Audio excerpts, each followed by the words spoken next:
Hello बच्चों, स्वागत है आपका एसएससी वाला चैनल में। और जैसे कि आज आपको पता है कि आज हमारे जो चैप्टर 2 है उसका पार्ट 1 में कराने वाला हूँ हिस्ट्री के।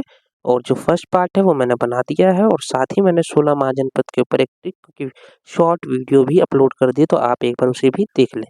तो आज हम जो करने वाले हैं वह है मौर्य साम्राज्य की प्रशासनिक और आर्थिक संरचना, यानी कि वहाँ पे प्रशासन कैसा था और वहाँ पे आर्थिक व्यवस्था कैसी थी। तो सबसे पहले बात करें वो है मौर्य प्रशासन, यानी कि मौर्यन जो एडमिनिस्ट्रेशन था वो किस प्रकार का था। तो सबसे पहले अगर हम बात करें तो वो है सम्राट की जो अधीन होता था मौर्य प्रशासन, और दूसरा वहाँ पे केंद्रीकृत प्रशासन होता था। यानी सम्राट केंद्र में होता था और केंद्रीकृत प्रशासन होता था। यानी सम्राट प्रत्येक विभाग पर, प्रत्येक कामकाज पर अपना नजर रखता था, क्योंकि वहाँ केंद्रीकृत प्रशासन होता था। आगे हम बात करें तो चाणक्य द्वारा अर्थशास्त्र में शासन व्यवस्था के बारे में अंतर्दृष्टि, यानी कि पूरा का पूरा किस प्रकार से मौर्य साम्राज्य में शासन व्यवस्था थी, तो उसकी जानकारी जो हमें मिलती है वो है मौर्य साम्राज्य में जो चाणक्य थे उनके अर्थशास्त्र से हमें मिलती है। अगर हम बात करें महत्वपूर्ण अधिकारियों की, तो देखिए यहाँ पे कुछ महत्वपूर्ण अधिकारी होते थे, जैसे कि जो हमारे यहाँ प्रधानमंत्री होते हैं, ठीक है, जैसे हमारे यहाँ प्रधानमंत्री नरेंद्र मोदी जी हैं, वैसे ही वहाँ पे जो मंत्री होता था, जो मिनिस्टर होता था, उसे बोलते थे प्रधानमंत्री। और जो सेनापति है वह सेना के प्रमुख, समाहर्ता कैसे बोलते थे, और राजस्व अधिकारी यानी रेवेन्यू जो ऑफिसर होता है उसे क्या बोलते हैं, रेवेन्यू ऑफिसर को समाहर्ता बोलते हैं। ठीक है, तो उम्मीद है आपको यहाँ तक याद हो गया होगा।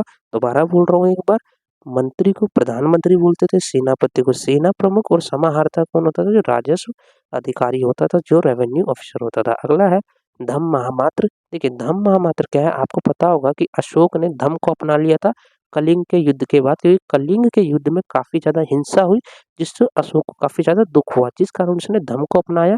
और धम्म क्या था, ये बौद्ध धर्म के ही एकदम कुछ सिद्धांतों से मिलता जुलता था। तो अशोक ने इस धम्म को फैलाने के लिए धम्म के कुछ शिक्षक को, यानी टीचर को नियुक्त किया, अपॉइंट किया कि आप धम्म को फैलाओ। ठीक है, तो धम्म और उन टीचर को क्या बोलते हैं, धम्म महामात्र। ठीक है, तो अशोक के धम्म का प्रसार करने वाले अधिकारी होते थे। अगर बात करें अगला, वो है अर्थव्यवस्था। अर्थव्यवस्था यानी इकोनॉमी, यानी वहाँ पे अर्थव्यवस्था कैसी थी, इकोनॉमी कैसी थी, और वहाँ पे कृषि कैसा था, वहाँ पे टैक्स वगैरह जो होता था वो किस प्रकार का था। तो बात करें तो मौर्य साम्राज्य में जो मुख्य व्यवसाय था वो था कृषि। सिंचाई प्रणालियाँ वहाँ पे कैसी थी, यानी सिंचाई प्रणाली का मतलब है कि वहाँ पे सुविधाएं कैसी थी वाटर की, ठीक है, यानी पानी की।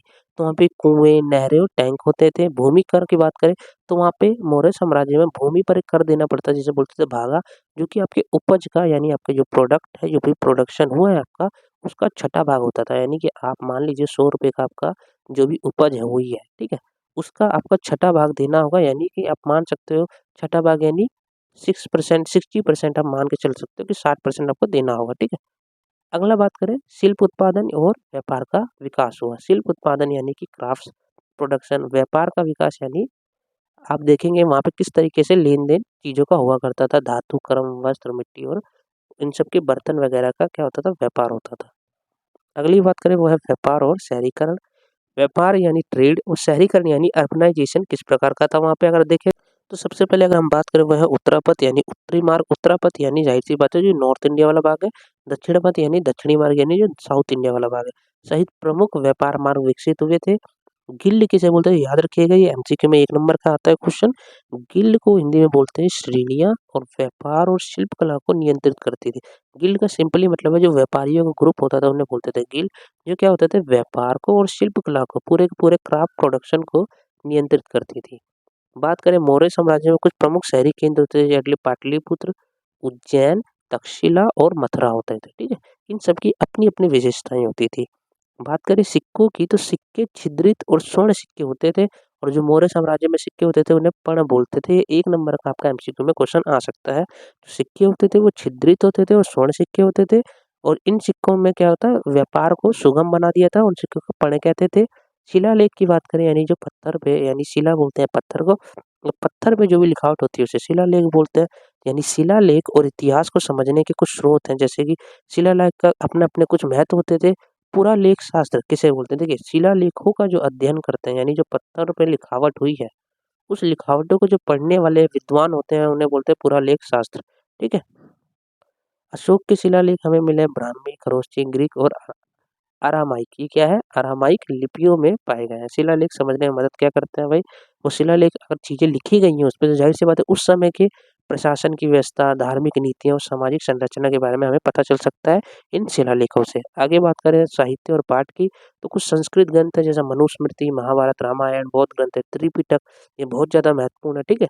त्रिपिटक का मतलब 3 टोकरियाँ, और जैन ग्रंथ है जिसे बोलते हैं हम अंग। मौर्य उत्तर राज्य व्यवस्था और गुप्त साम्राज्य की बात, देखिए मौर्य साम्राज्य जैसे ही अंत हुआ, उसके बाद जो आप बोलोगे काल आया उसे बोलते हैं मौर्य उत्तर काल, ठीक है। और उस समय में जो राज्य व्यवस्था थी और जो गुप्त साम्राज्य है लगभग 200 ईसा पूर्व से 550 ईस्वी के बीच, और कुषाण जो थे जो प्रथम शताब्दी ईसा पूर्व से लेकर तृतीय शताब्दी ईसा पूर्व के बीच आए, और उत्तर भारत और मध्य एशिया में शासन कुषाण शासकों ने किया। बात करें तो कुषाण शासकों में जो महत्वपूर्ण शासक हुए थे कनिष्क, जो कि जिन्होंने क्या करा था महायान बौद्ध धर्म, देखिए बौद्ध धर्म में आगे चल के स्थापना के बाद बौद्ध धर्म के बाद वहाँ पे 2 शाखाओं में बौद्ध धर्म बना, एक था हीनयान, एक था महायान। और महायान बौद्ध धर्म के संरक्षक कौन बने थे? कनिष्क बने थे, जो कि कुषाण शासक थे। आगे बात करें सोने के सिक्के, जिसे हेलेनिस्टिक प्रभाव दिखाते हुए शुरू किए गए। कुषाण शासकों ने सोने के सिक्के जारी किए जिन्हें बोलते हैं हेलेनिस्टिक प्रभाव दिखाते हुए वो सिक्के उन्होंने जारी किए। अगली बात करें वह गुप्त साम्राज्य लगभग 319 ईसा पूर्व से 550 ईस्वी, और गुप्त साम्राज्य में जो प्रमुख जो शासक रहे वो है चंद्रगुप्त प्रथम। उनका ये देख सकते हैं आप काल है 319 ईस्वी से लेकर 335 ईस्वी द्वारा स्थापित हुआ, ठीक है। और गुप्त साम्राज्य की अगर स्थापना की बात करें वो थे श्रीगुप्त, ठीक है, श्रीगुप्त। भारतीय इतिहास का स्वर्ण युग भी कहा जाता है गुप्त काल को, क्योंकि इस समय सोने के जो सिक्के थे वो काफी ज्यादा प्रचलित हुए। विज्ञान, कला, साहित्य और गणित में इस काल में बहुत ज़्यादा प्रगति हुई। कालिदास, आप जिसका नाम आपने बहुत ज़्यादा सुना होगा, जिन्होंने अभिज्ञान शाकुंतलम किताब लिखी, कालिदास जो थे संस्कृत के कवि थे, उनको भी संरक्षण दिए गए गुप्त काल में ही। प्रसिद्ध विश्वविद्यालय नालंदा, तक्षशिला, और इस समय में आर्थिक समृद्धि भी काफ़ी हुई। आगे अगर हम बात करें तो ब्राह्मणों को भूमि अनुदान दिया गया, और जो ब्राह्मणों को भूमि में अनुदान दिया जाता था उसे अग्रहार कहते थे, अग्रहार प्रणाली कहते थे। जैसे कि आप देखेंगे चंद्रगुप्त जो द्वितीय थे उनकी बेटी थी प्रभावती गुप्त, उन्होंने भूमि काफी ज्यादा अनुदान दी, भूमि काफी दान में दी ब्राह्मणों को, और जिसके हमें कई सारे क्या मिलते हैं, स्रोत मिलते हैं। रोम और चीन के साथ भी रेशम के व्यापार में उस समय काफी वृद्धि हुई। इस तरीके से आप देखेंगे प्रारंभिक साम्राज्यों का पतन और परिवर्तन कैसे हुआ। देखिए मौर्य साम्राज्य का पतन कुछ कारणों से हुआ। पहली बात तो मौर्य साम्राज्य में कुछ शासकों के बाद लगातार कमजोर शासक है, जो पहला कारण रहा। दूसरा सत्ता का विकेंद्रीकरण, केंद्रीकृत प्रशासन नहीं रहा। अब नीचे नीचे छोटे छोटे लेवल पे कई सारे आप देखोगे ये सत्ता के केंद्र विकसित होने लग गए। गुप्त साम्राज्य का पतन कुछ निम्न कारणों से हुआ। हुणों का आक्रमण माना जाता है, केंद्रीय प्रशासन का कमजोर होना। तो इस प्रकार से आप देखेंगे ये हमारे चैप्टर का एक छोटा सा एक मैंने आपको नोट्स यहाँ पे दिए हैं छोटे छोटे, और निष्कर्ष रूप में हम देख सकते क्या निकाल सकते हैं कि 600 ईसा पूर्व से 600 ईस्वी की अवधि में प्रमुख राजनीतिक और आर्थिक विकास हुए। साम्राज्यों का उत्थान पतन ने शासन और सामाजिक संरचनाओं को आकार दिया। शिलालेख, सिक्के और ग्रंथ इतिहास के पुनर्निर्माण में हमारी मदद करते हैं। और इस तरीके से हमारा ये चैप्टर है वो समाप्त होता है। उम्मीद करता हूँ आपको पार्ट 2 बड़े अच्छे से समझ आया। आप पार्ट 2 और पार्ट 1 को एक बार दोबारा देखें। और ये देखिए मैंने इंग्लिश में भी यहाँ पे नोट्स बनाए हुए बच्चों को, तो ये सब मैं टेलीग्राम पे अपलोड कर दूँ, आप इसे टेलीग्राम पे भी देख सकते हैं। Thank you so much. Channel के साथ बने रहिए, लाइक कीजिए, सब्सक्राइब कीजिए और शेयर कीजिए।